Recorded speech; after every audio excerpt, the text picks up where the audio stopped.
Very good morning to all. In this lecture, we will discuss torque acting on magnetic dipole in a uniform magnetic field. Torque सांगण्याची गरज नसावी. Acting on magnetic dipole सांगण्याची गरज नसावी. Magnetic dipole कसा असतो? Plus m minus m distance between these two magnetic charges is 2L. तर हा असेल magnetic dipole in a uniform magnetic field. म्हणजे काय करायचं आहे आपल्याला? हा मॅग्नेटिक डायपोल उचलायचा आहे, युनिफॉर्म मॅग्नेटिक फील्ड मध्ये ठेवायचा आहे. ठेवल्यानंतर त्याच्यावर टॉर्क एक्झर्ट होत असेल, म्हणून या टॉपिकचं नाव आहे torque acting on magnetic dipole in a uniform magnetic field. इथे असेल मॅग्नेटिक फील्ड बी बार. तर पहा, we know that torque acting on a rectangular current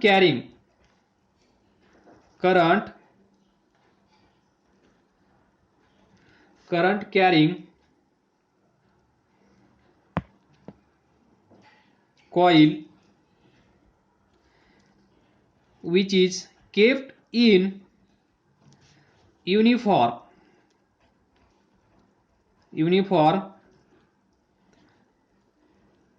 magnetic field, that is B bar.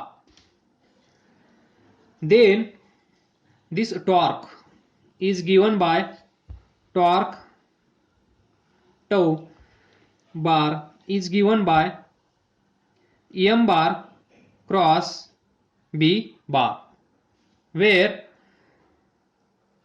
m bar, what is m bar? Magnetic dipole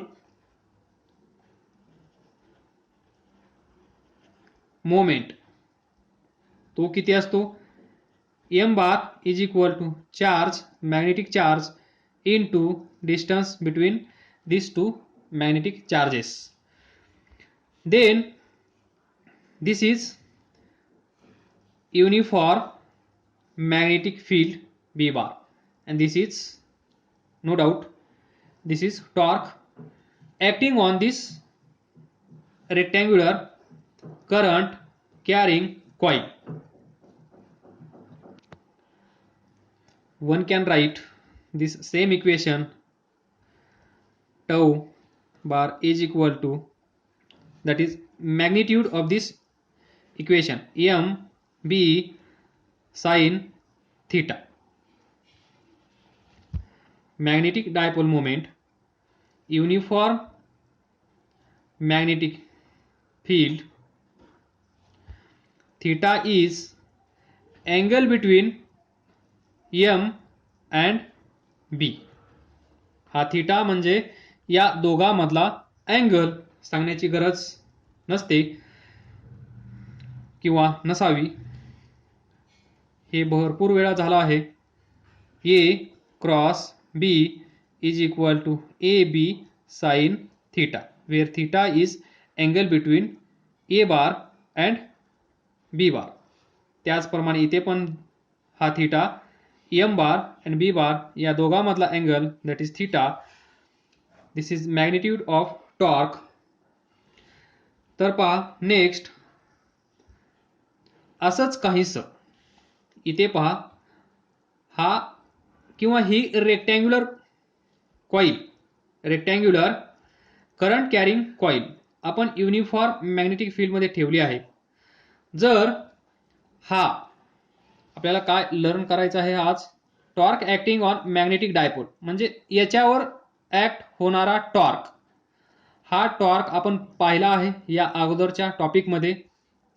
that is rectangular current carrying coil ज्यावेळेस uniform magnetic फील्डमध्ये ठेवली जाते त्यावेळेस एवढा torque या कॉईलवर exert होतो. त्यानंतर असंच असं दिसून आलं की हा मॅग्नेटिक डायपोल ज्या वेळेस आपण युनिफॉर्म मॅग्नेटिक फील्डमध्ये ठेवतो त्यावेळेस एवढाच टॉर्क याच्यावर पण एक्झर्ट होतो. So when small bar magnet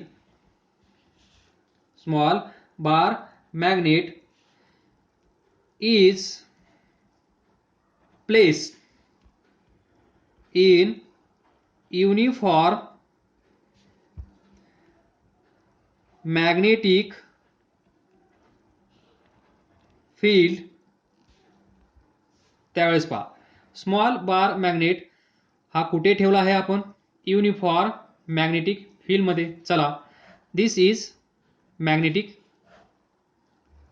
field.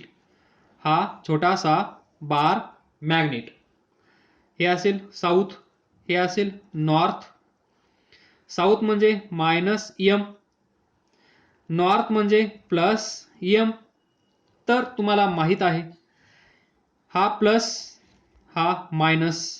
ज्यावेळेस आपण मॅग्नेटिक डायपोल किंवा हा छोटासा बार मॅग्नेट ज्यावेळेस आपण मॅग्नेटिक फील्डमध्ये ठेवतो त्यावेळेस याच्यावर फोर्स एक्झर्ट होतो पॉझिटिव्ह चार्जवर आणि निगेटिव्ह चार्जवर.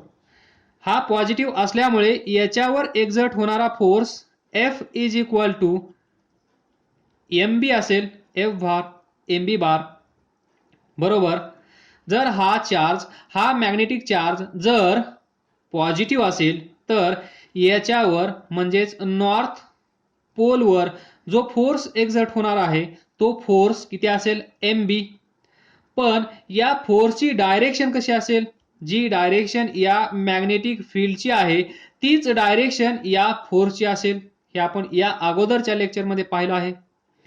त्याचनुसार बाय सेम लॉजिक इथे असणारा चार्ज कसा आहे minus, that is south pole of this bar magnet. याच्यावर पण फोर्स एक्झर्ट होणार हे सर्वांना माहित आहे, नो डाऊट. पण हा निगेटिव्ह असल्यामुळे हा मायनस असल्यामुळे याच्यावर जो फोर्स एक्झर्ट होणार आहे त्याची डायरेक्शन ही असेल opposite to this direction of magnetic field. तर पहा +m इथे असणार मॅग्नेटिक फील्ड बी बार या डायरेक्शन मध्ये असेल, that is L to R. तर जर चार्ज मॅग्नेटिक चार्ज प्लस असेल तर याच्यावर फोर्स या डायरेक्शन मध्ये म्हणजेच याच डायरेक्शन मध्ये एक्झर्ट होईल, म्हणजे या दोघांची डायरेक्शन सेम असेल. जर हा -m असेल तर याच्यावर एक्झर्ट होणारा फोर्स कसा असेल अपोजिट डायरेक्शन मध्ये. या बी बार राईट साईडला जात आहे, हा फोर्स लेफ्ट साईडला जात आहे जर हा मॅग्नेटिक चार्ज मायनस असेल तर. नाऊ इमॅजिन ज्यावेळेस हा छोटासा बार मॅग्नेट आपण एखाद्या युनिफॉर्म मॅग्नेटिक फील्ड मध्ये जर चुकून ठेवला तर काय होईल हे तुमच्या समोर आहे.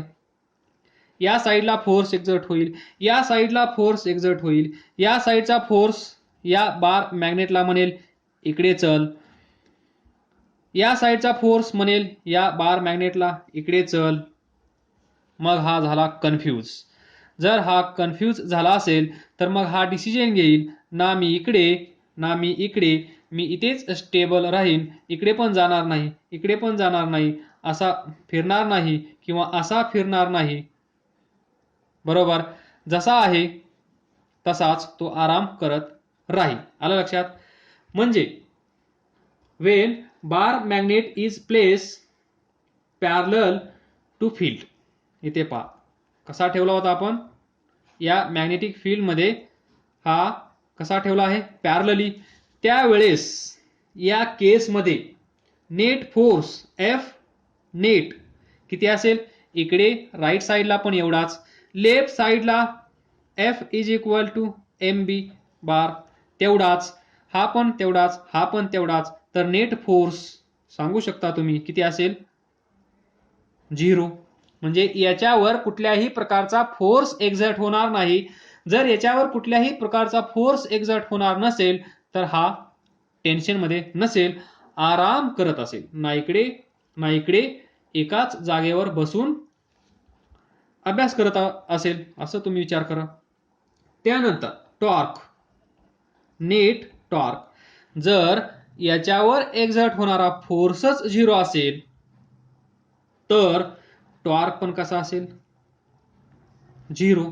हे झालं या लॉजिक नुसार. दुसरं लॉजिक पण आपल्याकडे आहे. हा फोर्स पहा, हा फोर्स पहा, याचा सेंटर पहा, दिस सेंट्रल लाईन किंवा ऍक्सिस पहा या बार मॅग्नेटची. हा फोर्स याच पॉइंट मधून, समजा हा पॉइंट ओ, त्याच पॉइंट मधून पास होत आहे, हा फोर्स त्याच पॉइंट मधून पास होत आहे, म्हणजे इथे परपेंडिक्युलर डिस्टन्स नाहीये. आणि टॉर्क म्हणजे काय असतं, R bar cross F. Distance आपण कोणतं घेतो, परपेंडिक्युलर डिस्टन्स. इथे पॉइंट ओ असेल, इथे फोर्स एफ एक्झर्ट होत असेल, तर torque about this point O is, हे डिस्टन्स आर असेल, आर क्रॉस एफ. जर हा एफ इथूनच पास होत असेल तर इथे आर ची व्हॅल्यू किती झाली, 0. जर आर ची व्हॅल्यू 0 झाली तर टॉर्क किती झाला, 0. म्हणजेच याला आपण म्हणतो line of action. Line of action of this force is same.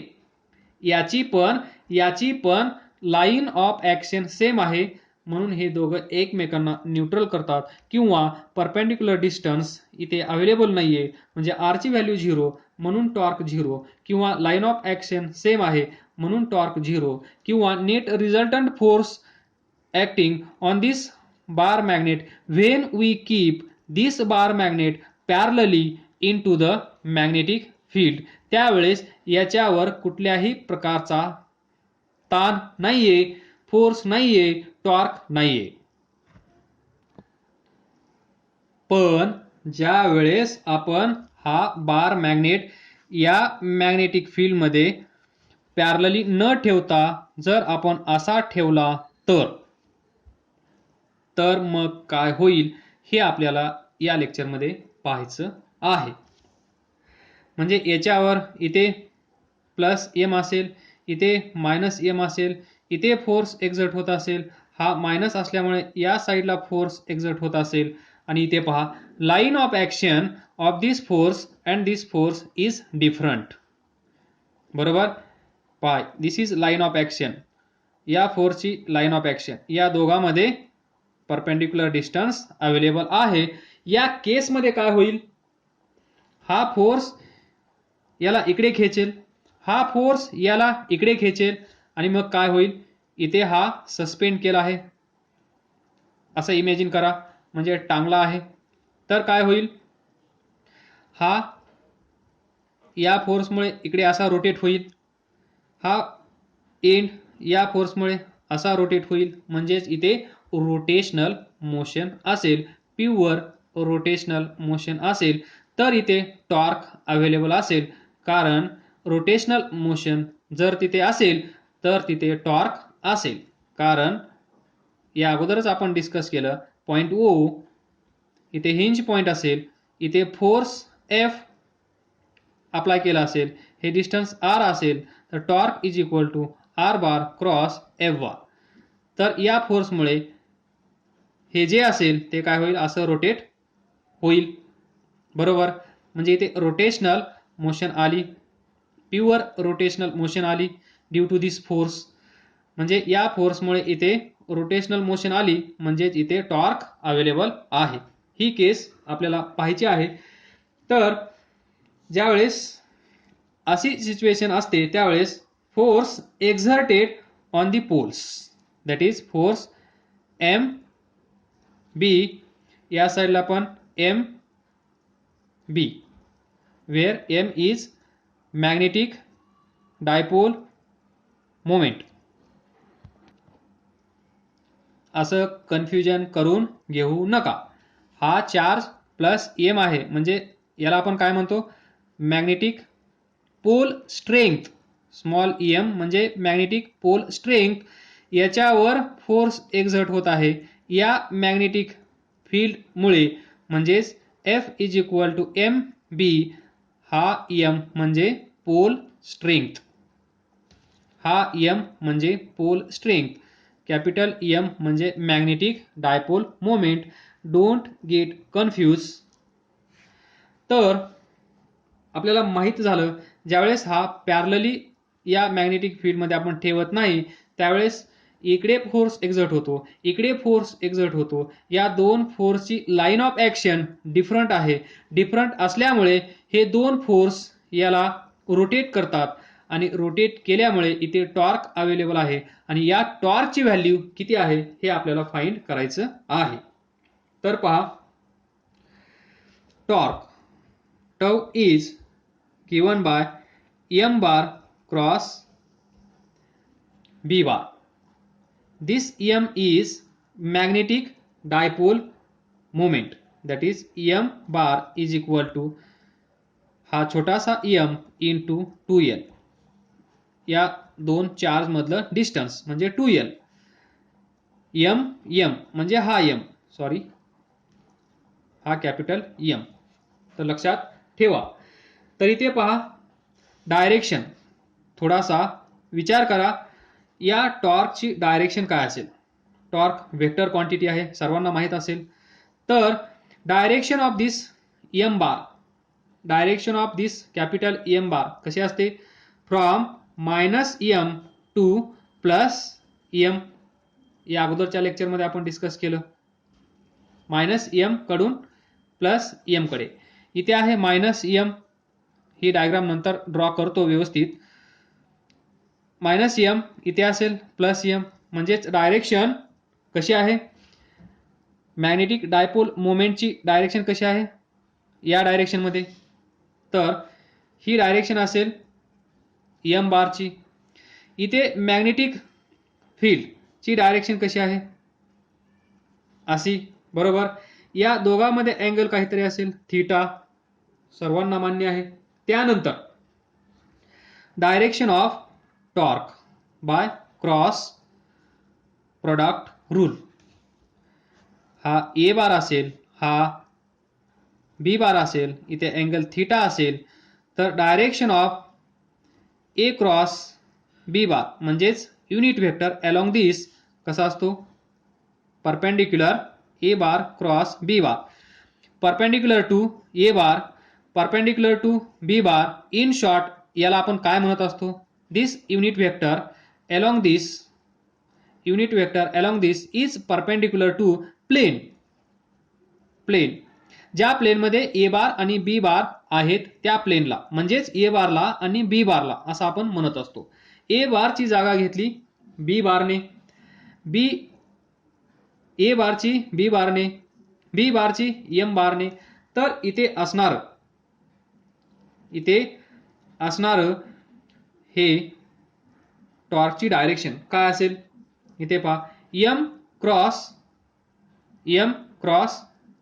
B bar. इथे काय, ए क्रॉस बी बार म्हणजेच ए क्रॉस बी, म्हणजे ए कडून बी कडे जायचं, ए कडून बी कडे, ए कडून बी कडे. त्यावेळेस थंब पाहायचा. थंब ज्या डायरेक्शन मध्ये असेल ती डायरेक्शन असेल या युनिट वेक्टरची, म्हणजेच ए बार क्रॉस बी बारची. इथे पहा, एम बार क्रॉस बी बार म्हणजे एम कडून आपल्याला बी कडे जायचं आहे. तर असं जाता येणार नाही, उलट काय करावं लागेल, हा हात आपल्याला असा 180 डिग्री मधून रोटेट करावा लागेल. पहा, फिंगर्स अलॉंग एम बार. त्यावेळेस एम ला बी कडे घेऊन या. फिंगर्स अलॉंग एम बार, एम कडून बी कडे घेऊन या, बरोबर. एम टू बी, एम कडून बी कडे, एम कडून बी कडे. त्यावेळेस थंब तुम्हाला दिसत नाहीये. थंब कुठे आहे, डाऊनवर्ड डायरेक्शन मध्ये. M bar cross B bar, आलं लक्षात. M bar cross B bar. तर थंब आपल्याला दिसत नाही म्हणजे going into the plane. Going into the plane इथे मी असं ड्रॉ करतो, दिस डायरेक्शन डाऊनवर्ड. बरोबर, आपण म्हणू शकतो downward. This is direction of torque. हे एक लॉजिक लक्षात ठेवा. Torque M cross B bar, एवढा टॉर्क या बार मॅग्नेटवर एक्झर्ट होत आहे. Therefore torque is equal to M B sine theta. Equation number 1. Theta माहीत झाला, angle between M bar B bar किंवा एम अँड बी. त्यानंतर एवढा टॉर्क याच्यावर एक्झर्ट होत असेल, याच्यामुळे रोटेशन होत आहे, प्युअर रोटेशन होत आहे. म्हणजे अँग्युलर डिस्प्लेसमेंट या मॅग्नेटिक चार्जचं होत आहे. जेव्हा जेव्हा ही बॉडी इथून इथे जाते, याला आपण म्हणतो लिनियर डिस्प्लेसमेंट. बरोबर, एक्स. जेव्हा जेव्हा ही बॉडी इथून इथे जात असते, डिस्प्लेस होत असते, त्यावेळेस आपल्याला माहित आहे काय होत असतं, work done. Force into displacement, याच्यावर फोर्स एफ अप्लाय केला तर. जर हे जर लिनियर, जेव्हा जेव्हा अँग्युलर डिस्प्लेसमेंट होतं, म्हणजेच हा पार्टिकल इथे असेल सेंटर, अँग्युलर डिस्प्लेसमेंट थीटा हा इथे गेला. बरोबर, हे झालं अँग्युलर डिस्प्लेसमेंट. जेव्हा जेव्हा अँग्युलर डिस्प्लेसमेंट होतं तेव्हा तेव्हा तिथे पण वर्क डन होत असतं, आणि ते किती असतं, टॉर्क इनटू दिस अँग्युलर डिस्प्लेसमेंट. लक्षात ठेवा, फोर्सची जागा घेईल टॉर्क, कारण रोटेशनल मोशन म्हणल्यानंतर torque is responsible. Linear motion म्हणल्यानंतर, लिनियर डिस्प्लेसमेंट म्हणल्यानंतर force is responsible. Rotational motion म्हणल्यानंतर टॉर्क इज रिस्पॉन्सिबल. वर्क इथे पण घडत असेल, वर्क इथे पण घडत असेल, वर्कची जागा वर्कने घेतली, फोर्सची जागा रोटेशनल मोशनमध्ये टॉर्कने घेतली, लिनियर डिस्प्लेसमेंटची जागा अँग्युलर डिस्प्लेसमेंटने घेतली. म्हणजे दोन्ही इक्वेशन सेम आहेत लक्षात ठेवण्यासाठी.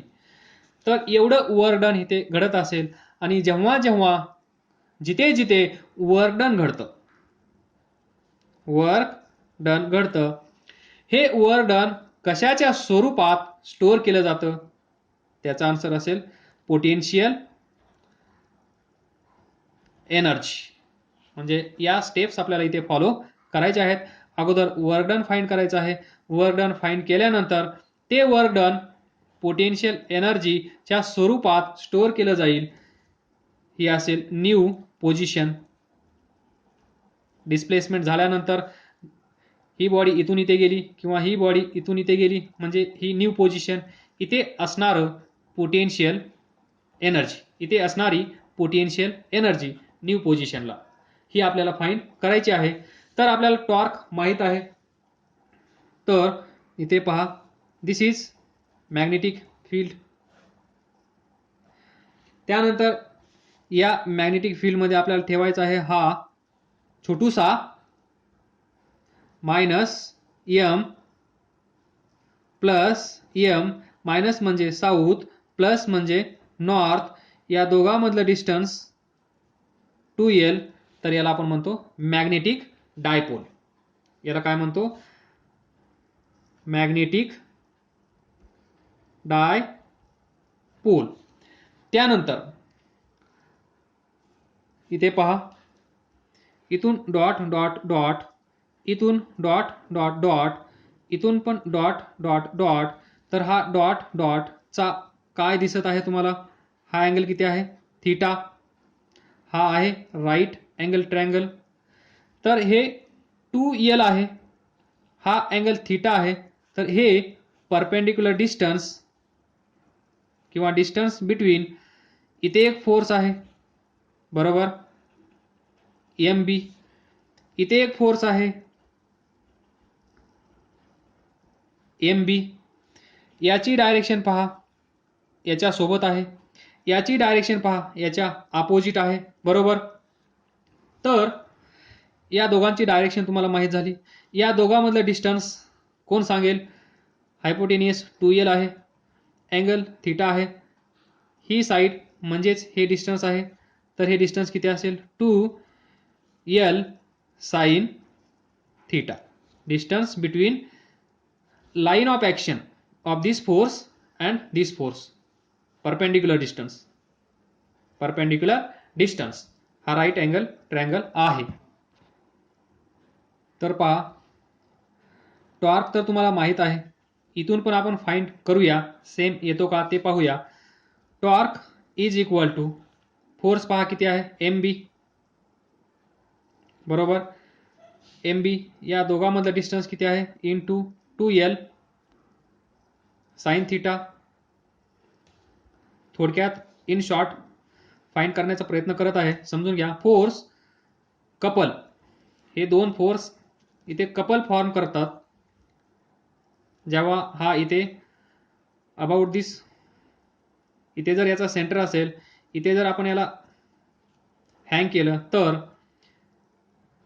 हा असा रोटेट करेल, हा असा रोटेट करेल. कपल फॉर्म झाल्यामुळे इथे प्युअर रोटेशनल मोशन असेल. तर force mb 2l sine theta, इथे पहा b m 2l m into 2l sine theta. m into 2l काय आहे? हा छोटासा bar magnet minus m plus m, दोघांमधला डिस्टन्स 2l. तर m बार म्हणजेच charge into distance between m bar is equal to m that is pole strength into, त्यालाच आपण म्हणतो magnetic charge, m into distance between this two charge 2l. हा काय असेल? Magnetic dipole moment. म्हणजेच b याच्या जागेवर आपण लिहू शकतो,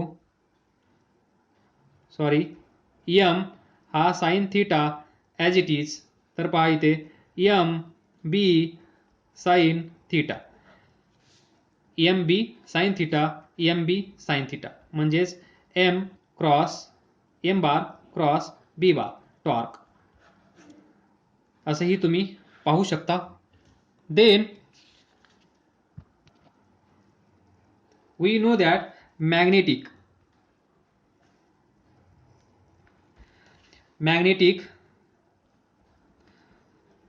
potential